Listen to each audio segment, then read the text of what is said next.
Hello everyone and welcome back to another video from Wake&Tech. In this video, I'm going to show you how to log into your existing account on Pixlr. So let's get started right away.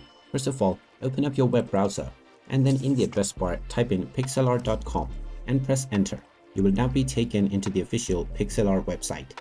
Now click on the sign up/login button at the top section and you may continue with your Google, your Facebook or your Apple account if you have signed up using these methods. Otherwise, click on use email and you will be asked to enter your email address and your password. Just type in your email address that you have used while signing up for your account, followed by your account password within the password box.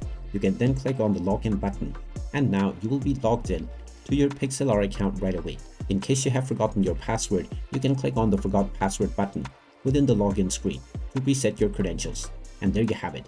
That is how easy it is to log into your existing account on Pixlr. If you find this video helpful, make sure you hit that like button and subscribe to our channel if you haven't done so already. Also ring that notification bell to never miss another update from us. Thank you for watching and I will see you again in the next video.